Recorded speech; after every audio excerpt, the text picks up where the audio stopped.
بسم الله الرحمن الرحيم والصلاة والسلام على سيدنا محمد وعلى آله وصحبه أجمعين.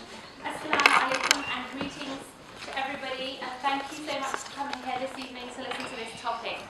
Now the topic is women in Islam. However, I'm not just going to do the usual description of women's economic rights, women's political rights and women's social rights in Islam. I'm going to do things from a few different angles because we've had most of those off-the-shelf kinds of lectures before and they're very useful to hear, but we hear them year in and year out, but we still have the same questions.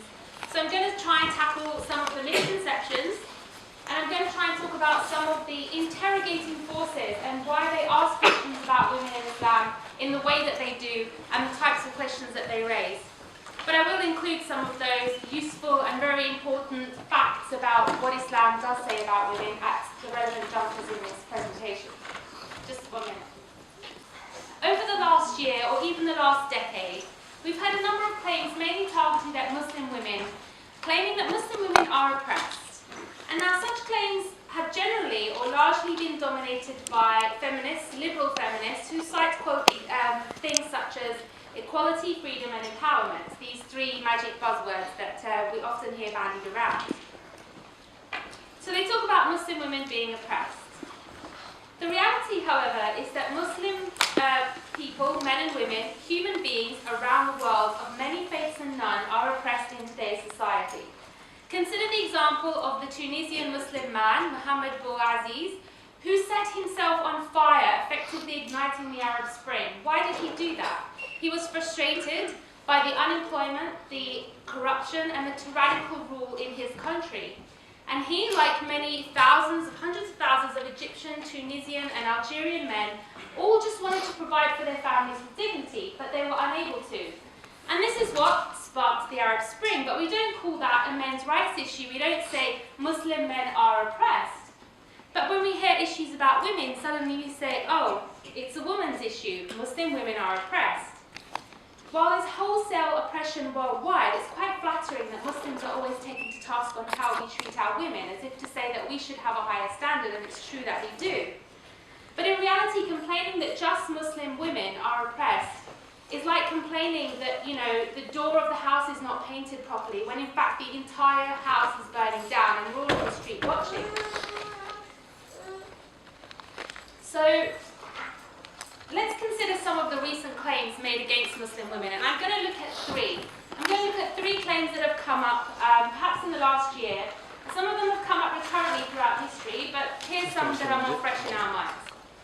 So the first one is the matter of gender segregation. Now, most of you here, I imagine, are students, so you may know about what happened very recently at another university where they were having a gender segregated event. They didn't have enforced gender segregation. They were having an educational event, and in the audience, which was a large proportion of those were Muslim people were choosing voluntarily to segregate. So women chose to sit kind of in one area and men generally chose to sit in another area. So they voluntarily chose to segregate.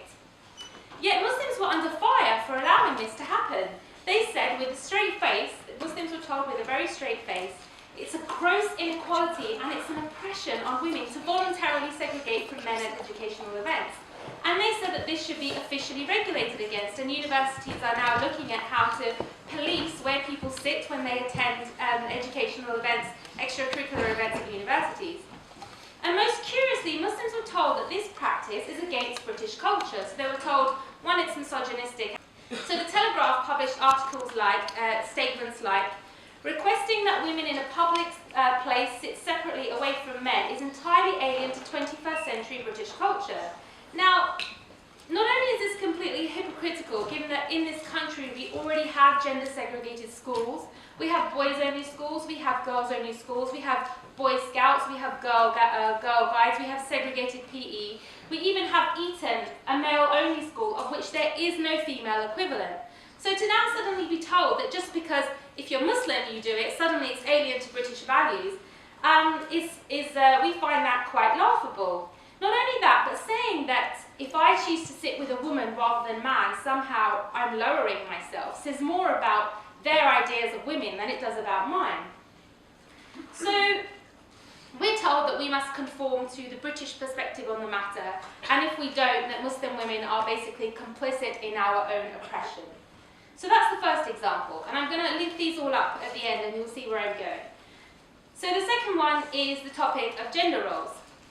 So the Muslim experience in Britain is, for many Muslim women, is this kind of ongoing and growing allegation that Muslim men are misogynists and Muslim women are either brainwashed, complicit in their own oppression, or they're suffering from some kind of Stockholm syndrome, similar to being brainwashed, where they're oppressed but they don't know it and they love their oppression. So take the claims against what are made against the life choices of those women, many of them Muslim, who do not want to be CEOs, they don't want to win Nobel Prizes, they may not want to be the next Miley Cyrus, but those women, who want to serve their creator, those Muslim women who want to serve their creator, and they've chosen that the way to do this is by being a good wife and a good mother. However, when we say this, for those of us that do aspire to that, we're told that this is not a worthy aspiration. We're told that this is a disservice to a woman's full potential. How dare anyone tie your worth as a woman to a man? This rather sexist claim that tends to originate from liberal feminists is quite rich and it's pretty hypocritical. But firstly, it's made because they don't believe that women should be defined or valued in relation to men. Now, why is this hypocritical? Firstly, it's ironic because the whole thrust of feminism comes from distorted feelings of inadequacy and constant comparisons of women to men. How much men earn, what jobs men do, what roles men take. Not only that, but the concepts that feminists advocate, such as equality, freedom, individualism, these are also created by men. At some point in European history, men came up with the concept of equality, freedom, empowerment, and yet feminists take these terms and say, it's okay if we do it, but you can't take a culture that they believe is formulated by men, but we can use it to kind of, say that you're not doing justice to womanhood. Now, if feminists are aghast at the idea of women choosing to seek virtue or righteousness through, anything related to men, such as being a wife or being a mother, they're even more aghast when we explain to them that actually we don't do it for men. And actually, we don't do it for ourselves either. Rather, we do it to empower a way of life that we believe in. And in Islam, the role of the mother and the wife, whilst it is not the sole role, because Islam doesn't straitjacket people into roles, it is a highly esteemed role. So for us, when we do it, it's giving life to that way of existence and giving power to that and empowering our religion. Indeed, ultimately, the Prophet of Islam, Muhammad, peace be upon him, he said that even men's virtue would be measured in relation to their wives. He said to the men, the best among you, he said, the best among you, speaking to the men, are those who are best to their wives. So if for over, being a good husband has for over 1400 years been considered a virtue amongst Muslims, why is it suddenly oppressive, restrictive, and misogynistic for a woman who seeks the equivalent? Now, I'm going to come onto the final example. So first we had the issue of gender segregation, and then we had the issue of gender roles, and now I'm going to talk about the final one, which is the subject of the niqab. Now, until recently, any debate over the Muslim face veil, the niqab, so when we're talking about the niqab, just for a clarity of terms, we mean the cloth that not only covers the rest of you, but also covers the face, so all you see is the eyes. That's what we're talking about when we talk about the niqab. And so until recently, any debate about the niqab has been pretty academic because so few women actually wear the niqab than don't wear the niqab. So instigating a national debate has in a way been like hunting mosquitoes with nuclear weapons. I don't know if anybody ever used to watch Monty Python, but there was one episode where the Monty Python gang decided they're going to go hunting for mosquitoes, and they decide to use big bazookas and cannons and these really inordinately and disproportionately large weapons against these tiny, tiny creatures. And this debate has been very much the same. And yet the idea was planted earlier in the minds of the people, earlier this year, and now it's slowly being manured with arguments and excuses and reasons as to why, if not a legal ban, then it must be socially discouraged, i.e. it should be bullied out of society. And so we're told things like it's not civilized. So one newspaper published the following title saying, "Civilized society must not draw a veil over the niqab." So we choose to cover in a certain way or practice a certain definition of modesty, we're told that it's not even civilized. Now, objectification itself needs no real introduction, but I'm going to give you some statistics. So, a study conducted, for example, by Harvard and LSE showed that almost 2/3 of women thought that society expects women to enhance their physical attractiveness. And they thought that women who are more beautiful have greater opportunities in life. And more than half of women thought that physically attractive women are more valued by men. So in essence, it found that women see beauty and physical attractiveness as increasingly socially mandated and rewarded. Not only this, but further research found that 6 out of 10 girls stop doing things they love because they feel so bad about how they look. So how's that for liberation? Now it's quite interesting because animal biologists have done certain experiments, and they basically found that living creatures could be made more responsive to exaggerated forms of visual stimuli, so much so that they would start to neglect what is natural. So they did, for example, one experiment where they observed a bird's nest, where they had the mother bird who was at the stage, or the parent bird who was at the stage of feeding the small newly hatched chicks. And these birds were kind of blue with like a little yellow beak. And what they did was they put in a fake bird into that nest, and they made it much bigger than the others, and they made it a really shocking shade of blue, and they made the beak huge and yellow, so that it was basically an exaggerated form of the natural bird. And they wanted to see what the bird that was feeding them, the mother bird, would do. And the mother bird, when she brought food back, she would only feed the artificial bird and completely neglect the others. And what that shows, they found also this is also replicated in human behavior as well. The fact that human beings can focus so much on artificially enhanced and exaggerated forms of beauty such that what is normal in creation is ignored. And we see this with the concepts of objectification today, such that men are chasing what is an unrealistic and exaggerated form of beauty, and women too are chasing that form of beauty.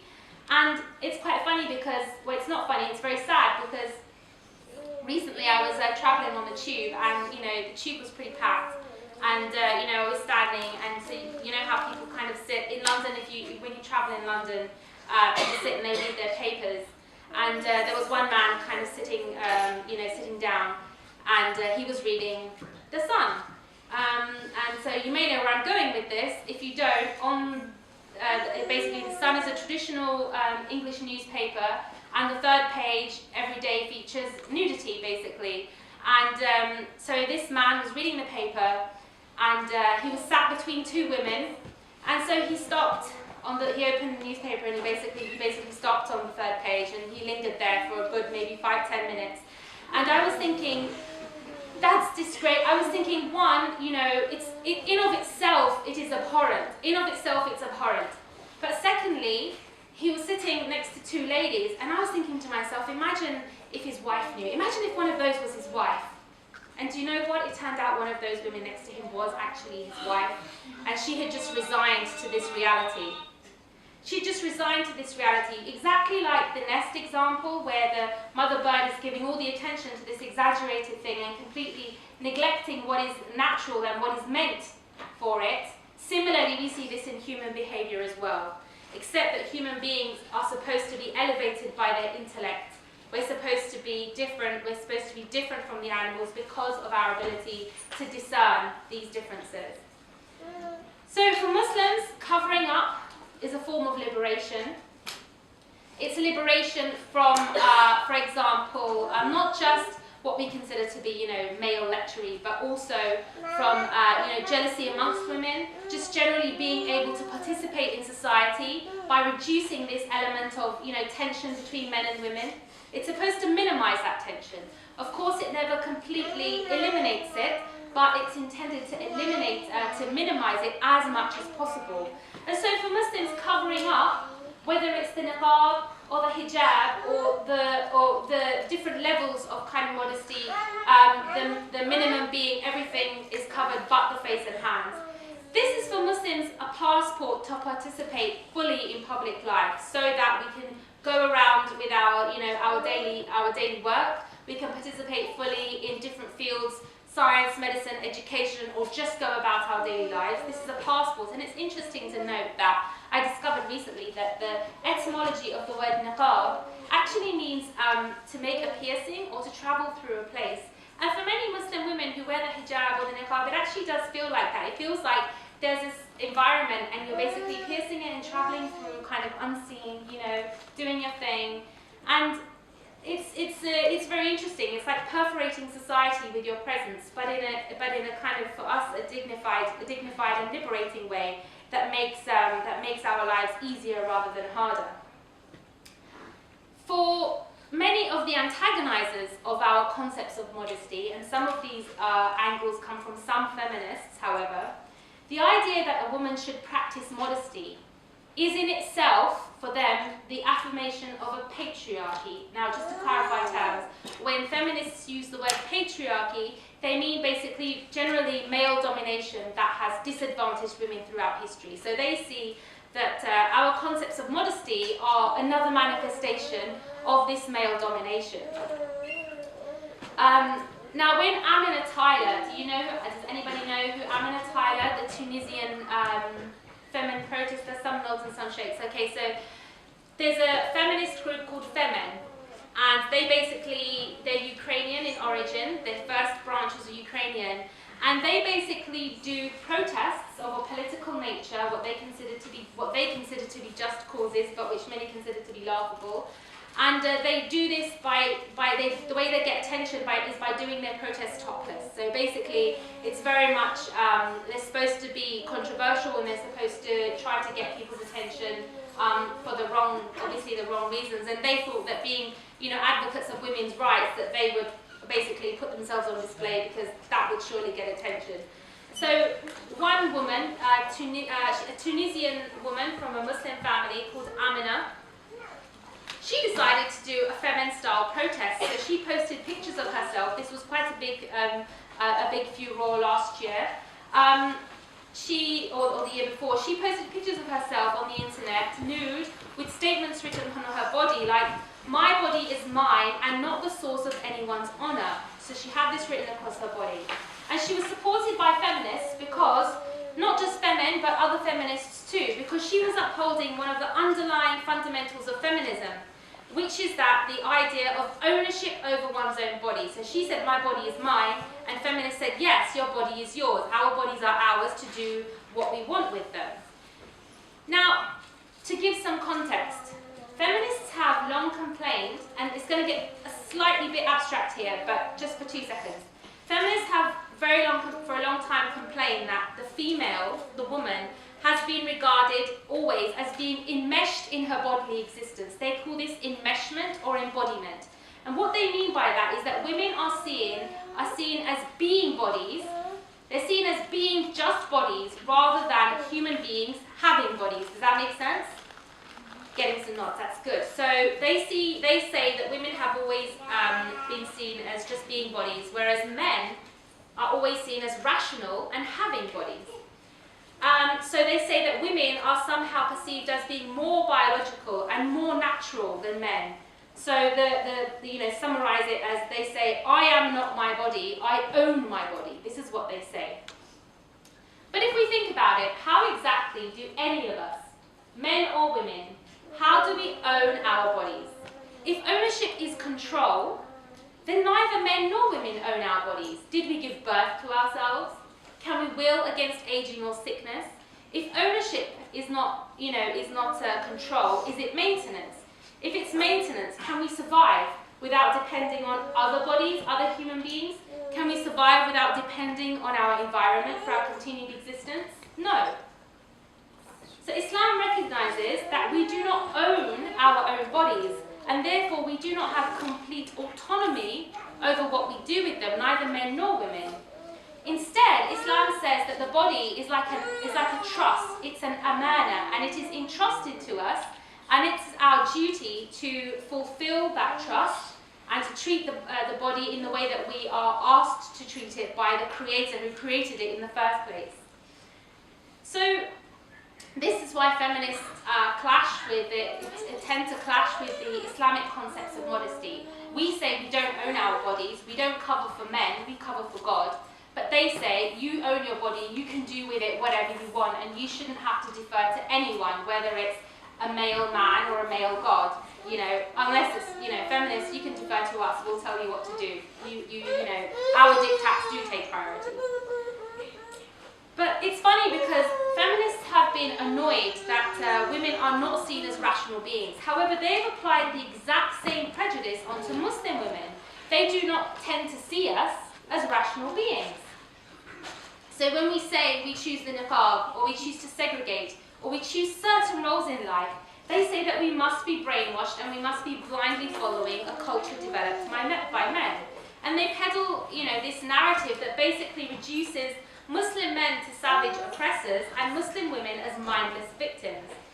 So for example, and this is just to kind of like crystallize it a little bit, if bad things happen in Western cultures, they're considered to reflect, you know, the deviant behavior of a few individuals, instead of, you know, the consequences of Western culture itself. But on the other hand, if the same bad thing happens amongst Muslims or amongst other minority cultures, it's considered to be a consequence of their whole belief system. It's not just a few deviant individuals. So for example, if you see someone called Dave, you know, he's walking down the street in Manchester or Southampton, and, you know, he throws rubbish on the street, you know, the view won't be, oh, people from Manchester or Southampton are filthy. No, the view will be, you know, Dave's a bit of a litter bug. But if Ahmed the Muslim is seen throwing rubbish in the same way, you know, the conclusion more likely will be all of Muslims are filthy and uncivilized. So just to prove this, recently, we heard also in the news pretty recently of two cases of child grooming.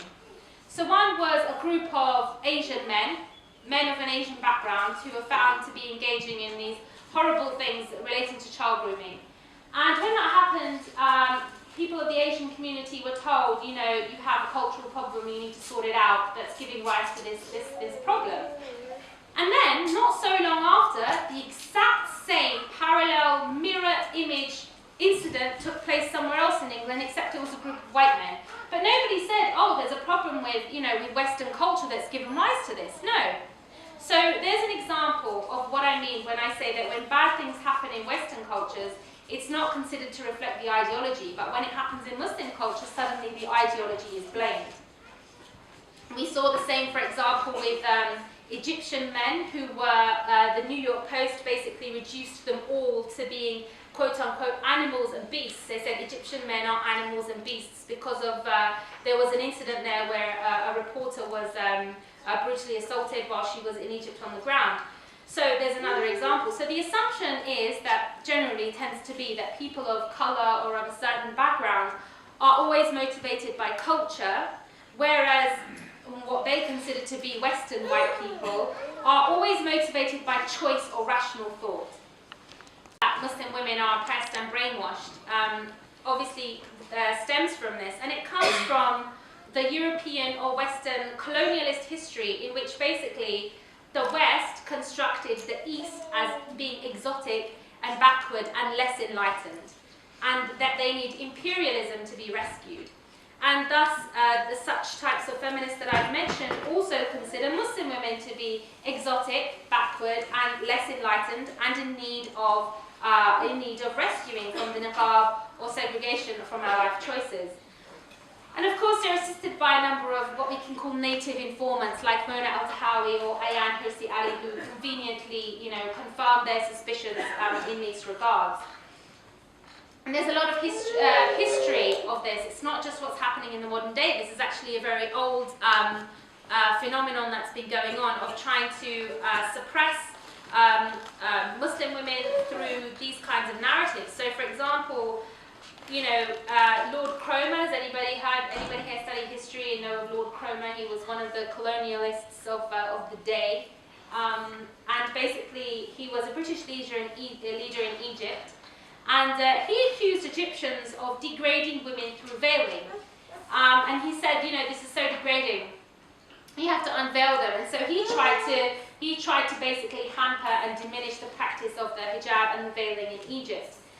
And he attempted to show himself as liberating these poor women that need rescuing from these, brutal and, savage Muslim men. Not only that, but in his attempt to liberate them, he actually deprived them of many of the liberations that Islam had given them.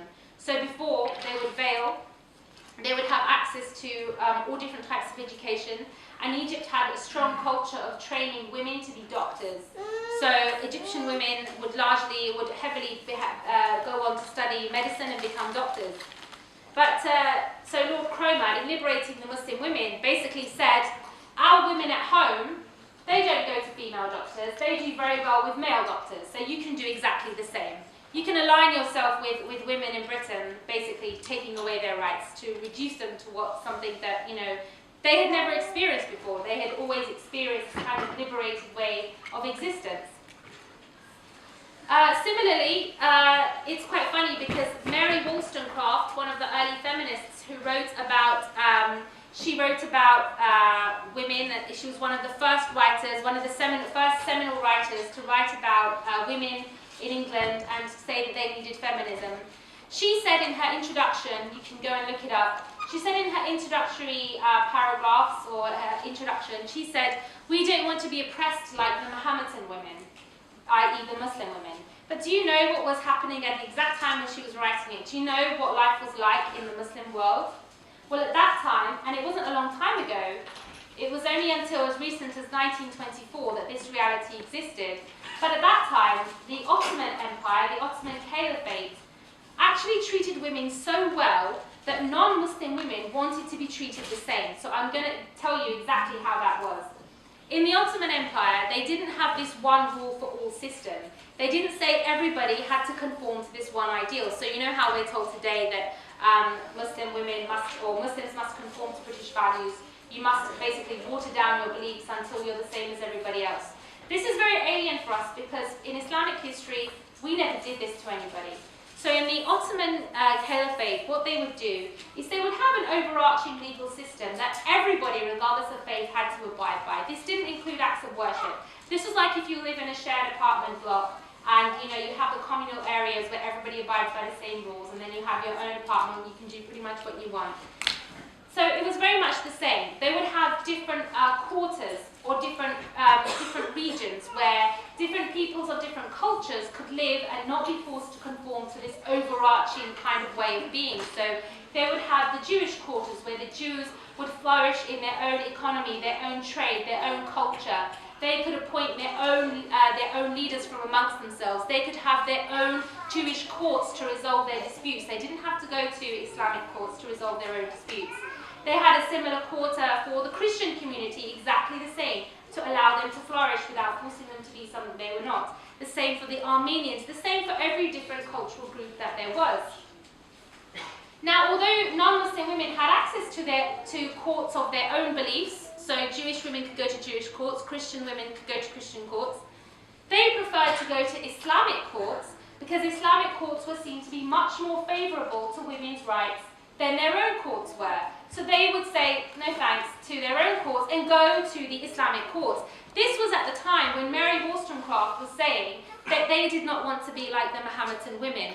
And just like today, this is because of ignorance of the reality of what Islam actually says.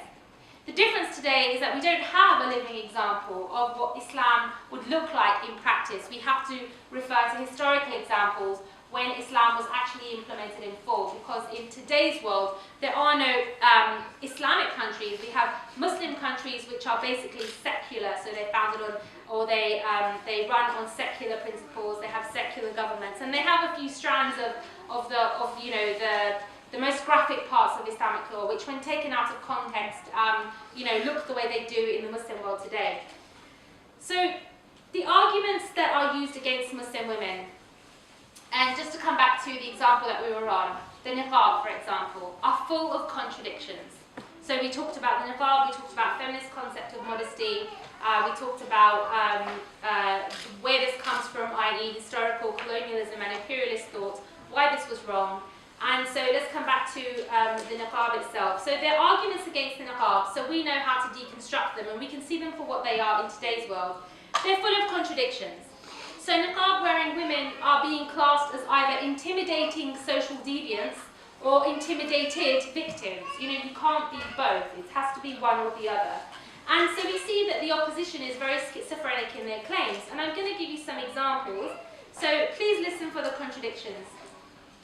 First, the niqab is forced on women against their will. So these women must be forced to remove it. Second, the niqab is a restriction on women's life choices. So these women should be denied the choice to wear it. And this one is my favourite. The niqab is both demeaning to men, but it's also imposed by men, implying that men impose the niqab to demean themselves.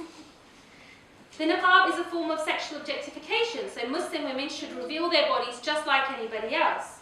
The niqab is antisocial, so let's ban it, effectively confining these women to their homes, just like what happened in France. The niqab makes women invisible, and seeing them is really scary. The niqab inhibits communication, even if niqab-wearing women tell us otherwise, and even ignoring the fact that even surgeons wearing face masks, you know, they communicate just fine when they're performing open heart surgery or saving lives, you know, in the ER. Now, do these views sound like, you know, rational thought? Are Muslims being asked to conform to this? Are Muslims being asked to take these arguments seriously? Maybe we should present what we believe about modesty and ask to see if they present any contradictions. If Islam presents any contradictions, then we should debate that and we should discuss that and show the hikmah, i.e. the wisdom behind why Islam says what it does about modesty, about life roles, and about segregation and these things. The reality is that feminism itself is a pretty reactive ideology that has blindly followed Western philosophy of individualism. Feminists claim to abhor following cultures defined by men, but as I mentioned earlier, they advocate terms like equality and individualism, which were coined by male thinkers. And in any case, they're euphemistic terms. Even if you want to say, okay, fine, you know, they took these terms from men because they thought that these were good values. Even then, their euphemistic use of the terms like equality, freedom, and empowerment are very different to the Islamic equivalents of these things. We don't have the same meaning. We have a different understanding of equality. We have a different understanding of the individual and of liberation and of power. We have a completely different understanding when it comes to power.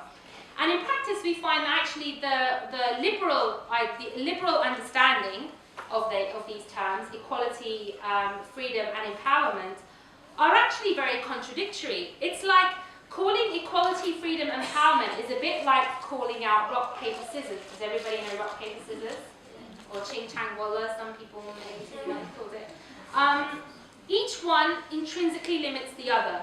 Freedom, equality, and empowerment, each one limits the other. For example, if everyone is equal in the eyes of the law, then if I empower one of you, i.e. give you an advantage, then everybody's equality is negated. If if everybody has equality then also constricts your freedom to do something that everybody else is not doing, because it forces you all to be uniform, it forces you all to be the same. And if you want to maintain your individual freedom, then that denies somebody else's power over you as well. So as we can see, they all limit each other, and in effect they all cancel each other out on some level. But let's consider the so-called feminist progress towards equality, freedom, and empowerment that they want Muslim women to emulate. The reason I mention them is because many of the criticisms or the claims that Muslim women are oppressed come from these quarters or are formulated by these quarters. And they want us to take on feminist values or liberal values, and they want us to embody them, and they want us to resemble how women, non-Muslim women, those who pursue feminism or Western ideology or liberal ideologies as a way of life, they want us to resemble that. So let's look at some of the so-called successes of feminism. And I'm often asked about some of the examples that, oh, you're not talking about mainstream feminists, you're talking about radical feminists, and they're not all the same. I'm going to tell you now, before I read these examples, these are all mainstream feminists. So, the first one. Feminists demanding that women's treatment, they say that it should never be influenced by their gender. They say a woman's treatment should never be influenced by the fact that she is a woman. But at the same time, they cite biological factors when they say that women with PMS should be considered to have diminished legal responsibility, i.e. it should be a legal defense if they commit a crime. And so they should be less accountable when breaking the law. And they also actually have a very sexist campaign to close down female prisons, but not male prisons, because they say female prisons are not really conducive to women's nature. As though it's conducive to men's nature. So this, and like I said, this is not a radical feminist movement. These are mainstream feminists. You can even look this particular thing up on the Four-Sex Society, which is one of the oldest feminist societies in Britain, and its membership is by very prominent people who are policymakers in this country. Secondly, sexist quotas to get women into jobs based on gender rather than merit. In Islam, we talk about a meritocracy and not just giving people things because of their certain gender. They have the lavishing of attention on female learning needs, so much so that now university chiefs have considered male students to be a disadvantaged group. They consider male students to be a disadvantaged group when it comes to universities. So how's that for equality? They're indicators of a positive correlation between the rise of feminism and the rise of divorce, with women being liberated from their marriages and children being liberated from their parents. The suffragettes, everyone pretty much agrees that the suffragettes, they're not radical, they're pretty foundational, we have statues of them. The suffragettes' use of what would, in the modern day, it would actually be classed as terrorist activity. They had letter bombs, property damage, even injury to others, just to get the chance to vote in a system that doesn't benefit anybody but the elite anyway. They earn themselves the right to be taxed and become debt slaves to the modern capitalist state, just like their fellow men, and not to mention now the resulting backlash from many men's rights movements as well.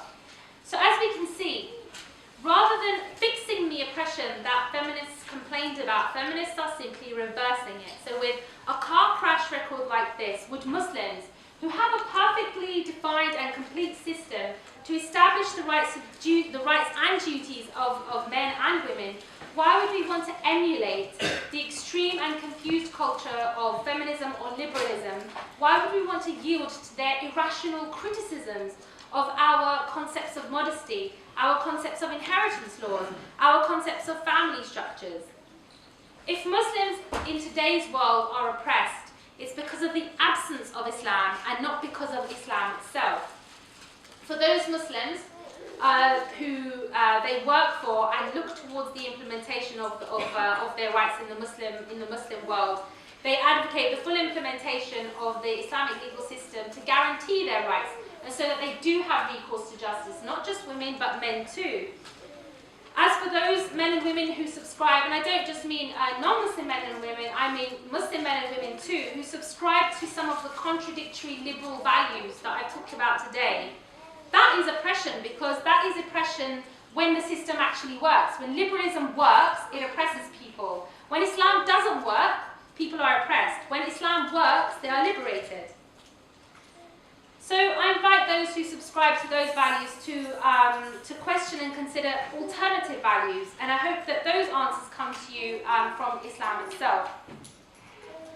I just want to finish up by giving like a quick rundown because of some of the facts of what Islam says about women in Islam. Just a very brief category by category, some of the rights and duties that are afforded to women.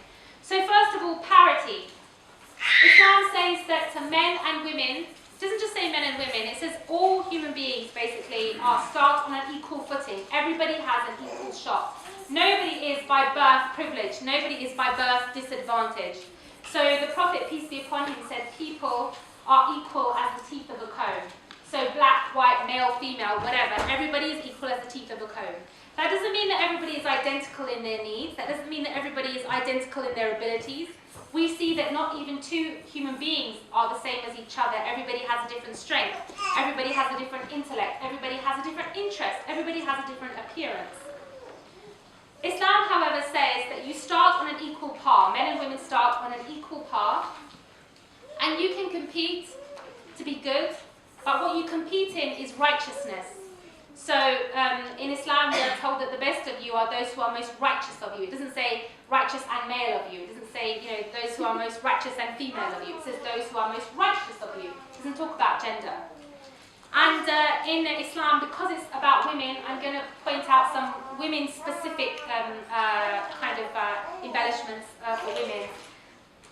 So being a female, even as a child, even as a girl, without you even being fully, mature yet of your own faculties, you basically are a gateway to paradise for your parents. So the Prophet, peace be upon him, said, whoever has a daughter and does not treat her lesser than a son and is good to her and raises her, properly and justly, will be in paradise. So even as a child, she is basically a gateway to paradise for her parents. As mothers are basically due the respect of their children, so much so that somebody asked the Prophet, peace be upon him, who do I owe my time to? Like, with who should I prioritize in spending my time? And the Prophet said that you should spend your time with, he said, your mother. And then the man asked 3 times, and the Prophet, peace be upon him, 3 times said, your mother. Your mother is basically most deserving of your time and your respect and all this. And then he asked a 4th time, and then the Prophet, peace be upon him, said, your father. So it also told that for Muslims, paradise lies at the feet of the mother, not the father. In other words, being good to your mother and respecting your mother is one of the most highest one of the most highest values, one of the most highest fundamentals or ethics or beautiful things in Islam. For every human being, which human being doesn't have a mother? Very few. So the respect for the mother is put on that level. Economically, if a woman basically does not have to work, obviously there are matters of sometimes of compulsion, but generally the standard rule or the general status quo is that the woman is not obliged to earn for the family. Rather, the woman has a kind of a right to be provided for by her husband or by her father or by male relatives. She doesn't have to have the burden of providing for everybody or anybody. If she does work, if she does choose to work, nobody has a right to her income. Nobody has a right to what she earns. She can spend it on her family if she wants to, but nobody can force her to do so. When it comes to inheritance, it is correct that the male receives more than what the female receives. And if we look at this with very materialistic, lenses, as most people do these days, we would say, oh, that means that, in Islam, women are worth less. But we don't actually value people by how much they earn or how much money they have or how much money they get. These are really materialistic ideas. We look at these things in a very practical and administrative way. So if the man is obliged to provide for the women of the family, he receives an extra portion from any inheritance that they receive for this very purpose. So he receives this extra portion, which is more like a trust. It's more like a trust, and the beneficiaries are the women. So basically he has to administer that for the use of providing for the family. And if he doesn't, then what does the woman have the right to do? Either she can take within reasonable means from his wealth to run the family or whatever necessity requires, or she can go to the state. If there is an Islamic state, she can go to the courts and say, my husband is neglecting his duty, he has enough to provide, he's just not giving it. Then they can compel him to do so. So that extra fund, she has a right over it. Purely for administrative reasons, because in the eyes of the law, the male is kind of accountable for anything that goes wrong, financially, economically. He is accountable to the state for what's happening with the affairs of this family.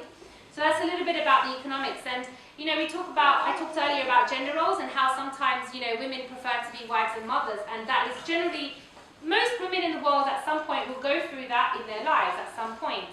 But Islam also does, give examples of, women who worked and women who are very ambitious. The first wife of the Prophet, peace be upon him, was his employer. She employed him. She was a businesswoman. He was her employee. And we also see, for example, in Islamic history, for example, again referring back to the Ottoman state, and I refer to it because it was the most recent. It's not like it was 100,000 years ago. It was, as recent as 1924. Women were so active in economics. They were so active in careers that in many areas they actually had monopolies. They had monopolies in some areas, such that the government and trade unions had to intervene and kind of, break it up a little. They were like cartels almost.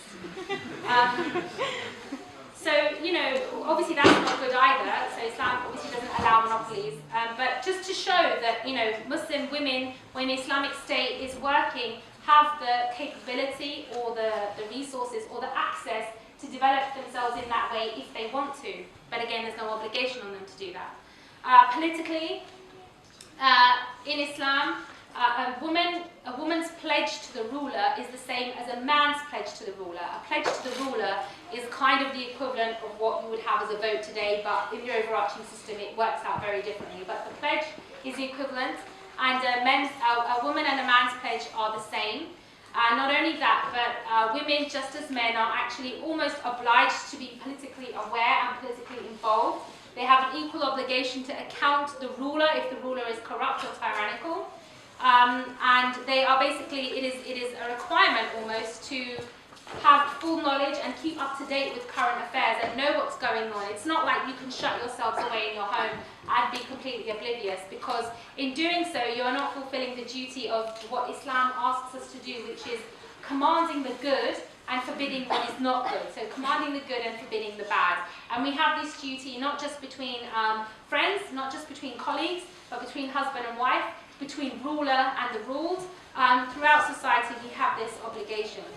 And the woman's political role is such that even if she gives refuge to an enemy of the state, if she gives refuge to an enemy of the state, the ruler has to abide by the refuge that she has given. He has to abide by her word, on the trust that basically she's done it with good knowledge. It doesn't say you're just a woman, get out the way, this guy's wanted. No, it says, okay, this woman's given a word on our behalf, so we have to value that.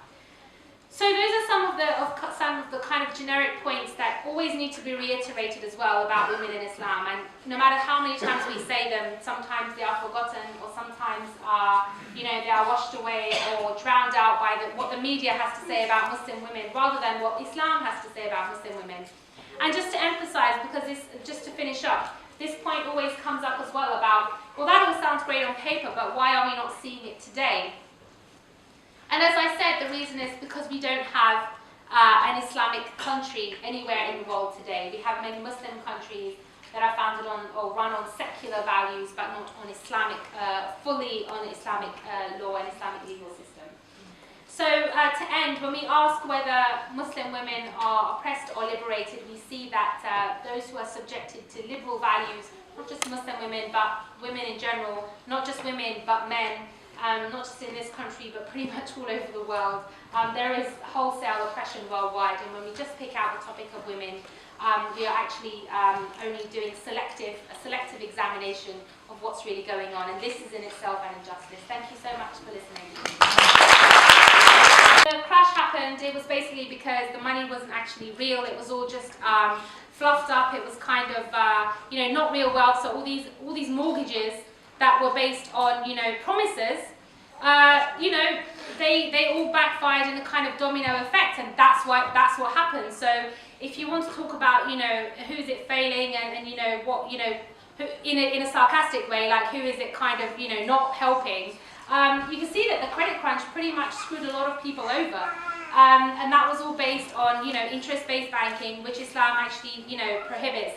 As for debt, Islam takes a different view. It doesn't say that, if you are indebted, it's all fine and good. We have a very strong concept of accountability. So as far as the benefit system is concerned, we consider that to be, you are accountable. There's nothing, there's no basically, you can't really take like a free ride. You can't, you have to be in a state of serious necessity or requirement. If you loan money, the debt is considered to be such a grave burden that, upon your death, if you haven't paid it, there will be certain consequences. If you are somebody who is a creditor, you're not obliged, but you are encouraged often to waive a debt, because For us, it's not just about what happens in this material world. Our concept of justice extends to also what happens in the next life. And anything that is not settled here is inevitably settled ultimately in the grand scale of things. So just to say, oh, you know, I might not get a job and now I won't have to pay it anyway, it's not really a viable way for humanity to kind of get by in the long term. It might be working for some students now, but there's also, you know, the kind of myth that, you know, as long as you get a good degree, you get a good job and then everything will be okay. But, you know, post-2008, students discovered a very different reality. It's not just about getting a good degree. And it's frightening to think of right now as students, and I hope that by the time you graduate, you won't have to face this problem. But the reality is, with the capitalist system, it's going to have booms and busts. It's going to go in these cycles. And if it hasn't, you know, it happened now, for a time it will improve, and then it will happen again, and we'll be faced with the same problems. Should we go to a different question? Maybe that's not related to, you know, economics, but more on topic? We have the guy with the blue hoodie, and then one after. Yep, go ahead. Hi. My question comes from the position of having spoken to some of my friends in public health service in the NHS. That's the perspective which I'm speaking from. But what are your views on genital mutilation? Okay, genital mutilation.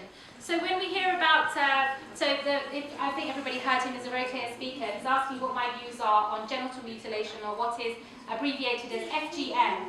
And it constantly comes up in the media. And we hear about, oh, you know, Muslims, they do this barbaric thing of, you know, female genital mutilation. And, okay, I'm going to go into it. Now, in Islam, we have circumcision. We have male circumcision, and for some people, they consider that there's also a form of female circumcision. Now, what we see in the media that's coming out of some countries is a very barbaric form of circumcision that is taking place in the world, and it is encouraged and exacerbated by often many cultural forces. So originally, female genital mutilation preceded Islam. It was there before Islam came. When Islam came, Islam, just like the other Abrahamic religions, had male circumcision.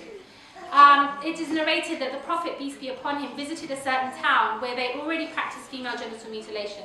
And a woman came and asked the Prophet, peace be upon him, you know, we're doing this, is it okay? And he was just like, you know, only if you know, and he explained the parameters, he explained the very strict provisions and the very strict guidelines that it had to be done so that it was, you know, minimal and painless, so that it was like, just like the male circumcision.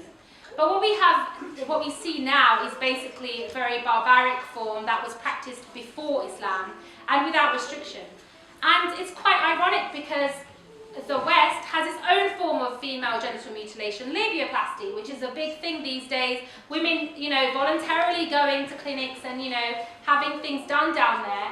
But we don't say, you know, oh, objectification and, you know, concepts of, you know, female beauty are oppressing these women to do that. No, we say, oh, well, then it's a choice, then they can do that freely. So there's a few points that you have to be careful of when you talk about female genital mutilation. The first is, one, it preceded Islam, and Islam came to regulate it so that it was the same or as same as possible as male circumcision. And secondly, the fact that it takes place today under a different guise, just for the pursuit of some beauty ideal, but we don't question that in the same way. Two questions to quickly follow up that. First of all, my impression of the male circumcision as given to Abraham was one to establish the covenant between Abraham and God, one which is why he then proceeded to circumcise both Isaac and Ishmael, which I'm sure you know. So in that sense, it's something which didn't predate Abraham, it's something which came from Abraham's day to establish a covenant between God and Abraham. That's what was my understanding of it. In which case, my first question is, what is the role of female circumcision? Second question, do females, this is an exploratory question, do females today undergo voluntary genital mutilation?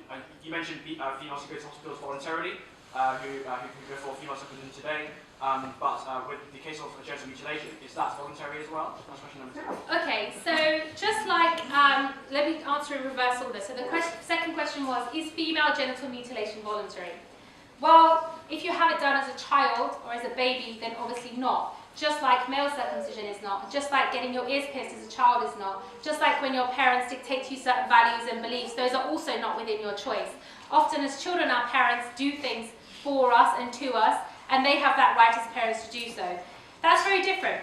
That's also like male circumcision.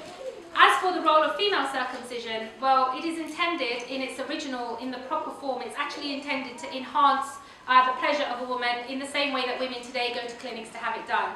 The result of the barbaric form is that it has the opposite effect. So when it's done in the wrong way, it has the opposite effect and it makes things very painful for women. So that's the response to your first question. Obviously, the origins from the Abrahamic tradition, there are many things from the Abrahamic tradition that Muslims have carried on, like the concept of the hijab or the covering. We've carried this on. The hikmah or the wisdom behind it has often been re-explained through the different religions, and Islam explains different things in different ways. So I hope that answers your questions. The brother on the back, yeah. So what's Islam's view on secularism? Islam's view on secularism? Okay, so the brother has asked, what is Islam's view on secularism? And I mentioned secularism during my presentation. Now, Islam is a very holistic system. So I mentioned how women had roles in the economy, women had roles in politics, women had roles on a social level, and this hints at the reality, I was just hinting there, that Islam actually has a system for everything in society. It has a system of economy, politics, government, charity, everything. It has a holistic system. And so when, for example, different religions like Christianity underwent a so-called reformation, basically a secularization of their religion, that was intended in the first place to stop different sects or different groups of Christians fighting with each other. So it wanted to establish the lowest common denominator between them. And many people would like Islam to go through a similar reformation, basically secularize Islam. What this means is they want Islam, like Christianity, to become something that is just a matter of private worship. It's just something that you do in your homes, you don't bring it to the public sphere. So all Islam's beliefs about economy and politics should be disregarded. This is what they ask Muslims to do.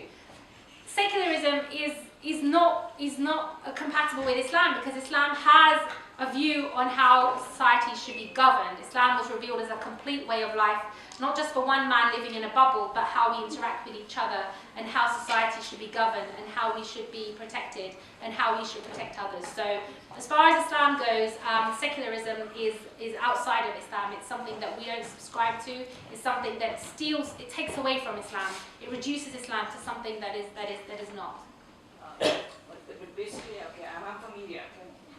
So basically, my question is, if you believe that secularism doesn't help people, if you reject the idea of secularism, then how is that? I mean, it's because of Britain. It's because Britain is secular that it allows Muslims here. Because of India is secular, the Muslims are being they have their own faith and they can practice their religion there. Even though the majority in India is a multi-religious group, and the government also subsidizes people, Muslims for Hajj. So is this not?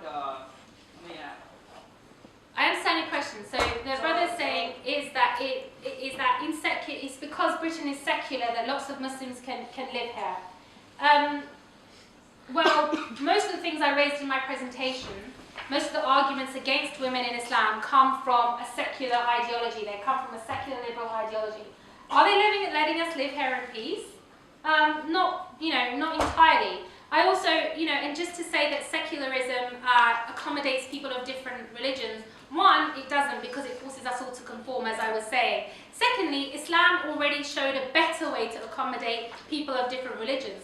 If we want to talk about pluralism or multiculturalism, the model I described earlier of how the Islamic State allowed different cultural groups to live according to their own values without forcing them to conform to one law for all. We already have a system that does that in a better way. So why do we need to turn to secularism to teach us a way that has caused problems for people? Why do we need secularism to teach us a lesser way of doing that? Any questions on women in Islam? Let's come to this, some of the women in Islam questions. We can talk about those ones afterwards. Should we come down here and then? Sorry, Yeah. Okay, yeah. I've just been puzzling out how to actually phrase this, because the phrasing is everything. But I very strongly believe that the term post-feminism is an extremely dangerous term. Post-feminism. Post-feminism, because it creates this kind of consciousness that oh, we've had our main battles. Mary Wollstonecraft wrote The Vindication of the Rights of Women. Suffragettes had horrific things done to them in order to get the equality which Muslim women have had for ages before. So it kind of, always to me, that is a very loaded term because it implies that our fight is done. And so you don't need to worry, you know, I'm putting it all in quotes, Western women, everything's fine, everything's good, everything's liberal. But in fact, we need to value women so much better as human beings, actually, and in terms of equality. If you're talking about equality in terms of spiritually, because, you know, a woman's soul and a man's soul in Islam are absolutely equal at the feet of God. Is that not? Yes. That's true. So how can we, as women, as ambassadors for Islam, as sisters, mothers, whatever we hopefully will go on to be or have been, how can we remind people almost to not be comfortably stuck in this belief that everything's fine, because injustices in terms of representation of women are, and exploitation of women, especially in terms of objectification, are still heavily rife. Okay, so to crystallise what the sister has said, she's saying that, you know, some feminists say that, the fight's done, basically, everything's fine, and the sister's concerned that women will become complacent. Well, the good news is that many feminists don't say the fight is done. Many feminists say that there's still so much to do. But as Muslims, we should, it's not about complacency, it's about advocating the right values, and those values don't come from feminism for Muslims. Those values, we believe, come from Islam, and they provide a better format for society. As Muslim women, our role is to be examples of that, and to advocate Islamic justice for Muslim women. In Muslim countries, we should advocate that, you know, Muslim governments implement the rights for Muslim men and women in full. And in the West, we should revive the intellect of the Muslims about women in Islam. We should revive the intellect about our knowledge of how men and women are supposed to interact in Islam. And we should be good examples, and we should be living examples of what Islam affords to men and women about the rights between men and women, such that just as in the Ottoman state where the non-Muslim women wanted to live like the Muslim women, we should be advocating the same example today. The reality is we are very far from that. So some action points from what you say, I would say, is that there is certainly no complacency. Rather, there is this fervent fight from all sides to try to say, you know, feminists will say, oh, you know, we haven't reached our goals, but this is because feminists haven't defined any goals because they don't know what it should look like. In Islam, we know what it should look like. We're told by the Creator what it should look like, and we've lived that experience in our history. So if I could get the lady in the green jumper first, and then the brother in the end. In the suit, yeah. Okay. So, can you provide some clarity, right? A lot of Muslim women are Islamic in all aspects of society. However, when it comes to praying, they say that women cannot pray in public, yet they go to school, college, uni, they just sit in their trumpet. So the question is, if women can participate in all aspects of society, why can't they pray in public? I must say I've never heard that women can't pray in public. I've heard that there are, for example, in Islam, you know, women can, you know, pray in congregations just as men pray in congregations. I've heard that, basically, I think I know what you mean by this question, so I'll explain. Some people say that, you know, women shouldn't come to mosques because if there's not enough space, then, you know, men should take priority. First of all, I mean, and this comes up a lot, that women are not allowed in mosques, and, you know, in some mosques, not all of them, but some mosques. Now, first of all, mosques itself, today, they are not what they were traditionally. A mosque in history was supposed to be, or in Islam is supposed to be, a central social hub. It's supposed to be a hub where Muslims, men and women, come together, although segregated, come together, discuss the issues of the day. They also pray, they learn there, they have educational seminars, they, they meet each other, they greet each other. It's supposed to be a place of cultivation of society's knowledge and their way of life. However, today it's just become somewhere that people just go to pray and they leave, by and large. And so when Muslim women are saying, oh, we want to be inside these mosques, I would say, I would, you know, just set up new mosques open to men and women that actually do the function that they're, you know, the whole of the function that they're supposed to do. Or advocate that these mosques change their setup so that they do all of those things as well. Some people say, maybe what you're implying, or maybe what has come to you is that when women can't pray in public, they mean that they shouldn't pray in front of men. And there's a very simple reason for this, and this is that part of the, so some people, well, it is true that women should pray behind men. And this is not because of some inferiority or that women are lesser than men. It's actually because of a preservation of modesty. So part of the prayer involves bending down and then going onto the ground. And so if women are praying in front of men, it can be very distracting for some men to see a woman from behind bending down and going onto the ground. This is the simple reason why women in Islam do not pray in front of men. And sometimes perhaps then why people might say that women should avoid praying, like in open public where there's passers-by and things like this. Unless, their back is to a wall or something like that. But this is just a very simple practical reason why, there are certain layouts, like a layout for how we pray in congregation. If you could have a question. Yeah, go ahead. You just mentioned modesty, and I was wondering, just you personally, do you believe that a standard of modesty, non-Muslim women should also cover their heads up? Or would you prefer that? It's not for... Be less distracted by women if they were... No, I mean, we have an Islamic concept of modesty, and for Muslims, this is an obligation. It's not an obligation for non-Muslims. If you're not a Muslim, I'm not going to make you pray 5 times a day. I'm not going to say you should fast when I'm fasting. I'm not just going to say you should cover when I'm covering. Rather, when I talk about modesty, I'm saying that if we show as Muslim women, as all societies and all ideologies do, they like to show what is best of their religion, and they like to show what the wisdom and what the benefits are. When we cover, I'm saying we should be a good advertisement for that. Thus, we have the vast majority of converts to Islam today are women, and they choose themselves to leave the kind of lifestyle they had before, where they would dress as they will, and they chose to leave that, and they chose to dress as Muslims, So it's not something, Muslims don't say, oh, non-Muslim women have to cover as well. I mean, that doesn't make any sense. I didn't say anything about telling them what they should do, but would you encourage it? Do you think it's better than to cover up more? I think I would explain the wisdom behind it, and then let that person figure it out, and I would show them what I think is a better way, and then, up to them. The sister over there, and then... Or no, sister behind you, sorry.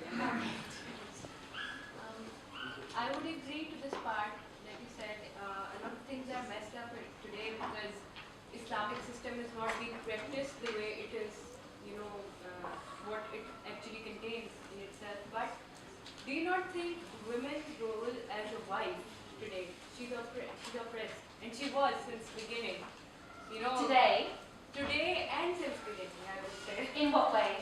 Because you see, giving men all those rights and giving them the right of getting married 4 times, and giving them all those rights that she's sick, she's getting old, so you can now go out and get married, and I always had this in my heart, in being a woman. I always thought about this. So I personally believe as a wife, my role as a wife is oppressed. Okay, so let's talk about polygamy. Polygamy is often raised as, and I'm glad you raised this actually. So often it's raised as something that, women in Islam must be oppressed because their husbands can take 4 wives. Now, the Quran said, we forgot who they were. They were taking dozens of wives, not looking after them, oppressing them, neglecting them, treating them very badly. That's the concept of the oppressed wife, maybe you refer to. They were treating them that way. The Quran came and said, take 1 wife, or 2 or 3 or 4, only if you can treat them equally. So first it's like a challenge. Can you treat them equally? First of all, it's impossible to treat even 2 people equally. But that's not to say that the Quran isn't actually giving permission. The Quran is giving permission for those who want to take more than 1 wife. However, we also know from Islamic law that you can stipulate as a woman when you get married that you will not permit your husband to take a 2nd wife, and if he does, it immediately, basically, it causes automatic divorce. So women also have certain rights. Secondly, polygamy, why should we take it away from people who prefer it? Some women, in this culture it's not common, so we find it very strange. We grew up with the fairy tale idea, prince, princess, 1 man, 1 woman. In other cultures, they have different ideas. You know, so in other cultures, some women prefer it. Some women prefer to have what they call a co-wife. So, you know, they will divide the labour, things like that. I'll go out to work, you do this one day, and so for them it works out. You know, it's a different concept that you're raised with and a different comfort level. And if you don't want that, you know, you're not forced to stay in such. You're not forced to engage in a marriage where your husband will do that. You're not being forced to stay in a marriage. Islam does give the right to divorce.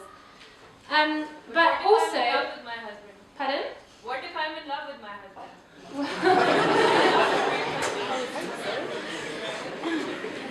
Okay, it's a very personal kind of example. Maybe you can just that one too. Okay. And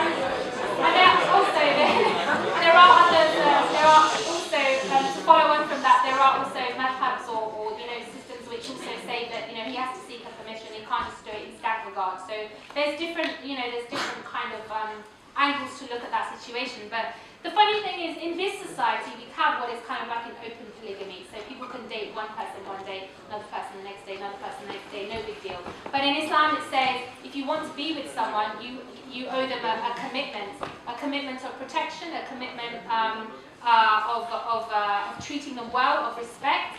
And at the very least, you owe them the commitment of shelter and food and stuff like that. So in Islam, it says if you want to be with someone, it's not a free ride, basically. You owe them all these levels of different commitment, and the woman has rights against you as you have rights against her. I know, but this is the thing, it's hard for some women because we are not raised with this as a norm. But for others who are... respect, then I'm sitting there and my husband brings another woman. Oh, okay, fair enough. We will take just one really brief question because we don't have much time. Yeah, if you could just really brief, please. Could you speak a little bit louder?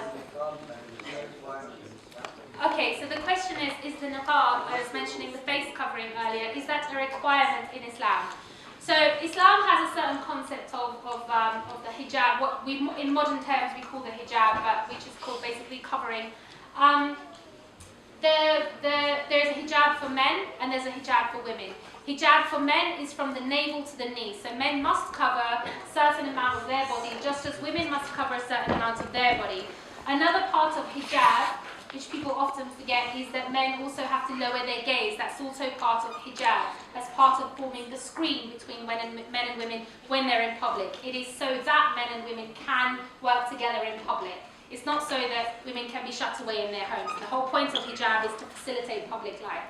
So there's male hijab and there's female hijab. As for the female hijab, the Islamic law says, the Quran and the Hadith, i.e. the sayings and the actions and the tacit approvals of the Prophet, says that women must, in the Quran it says, it uses the word khimar. And the khimar was at that time worn just over the head, but then it would not cover the body, it would be behind the shoulders basically. So it was told to the women, take the khimar and cover your chests, as basically cover your chest. So giving the effect that the head was covered and also the body is covered. The hadith, the narration of the Prophet, peace be upon him, clarifies this and reiterates it further when he explained that the woman should be covered everything but her face and hands. So everything but the face and hands as a minimum. Some consider this is the minimum that everybody agrees on of the different madhabs. This is what should be covered. I remember one sister asked me, do I have to cover my head if I shave my hair off? And I thought about it, and actually it was a good question because it made me realise that it's not about covering the hair, but the point is what you are allowed to leave uncovered. So what you are allowed to leave uncovered is the face and hands. Whatever you think of your beauty or anything else is irrelevant, basically, because different people are attracted to different things. Maybe someone is attracted to a female bald head, but ultimately you have to cover everything but the face and hands. Then there are some who will say that the verses which are directed at the wives of the Prophet, so the verses in the Quran which were considered to be directed at the wives of the Prophet of Islam, in which they were told to stay, to speak behind screens, so to stay behind screens, i.e. cover their, not show their faces. Some people would say that this should also apply to all women. So there are legitimate opinions where some women believe that this is also an obligation. So there are different opinions within Islam, but we respect all of those opinions. And so for those women who wish to cover their faces, we support them and we protect their rights when those rights are threatened, just as we protect the rights of sisters who don't wear it and who wear a different type of hijab.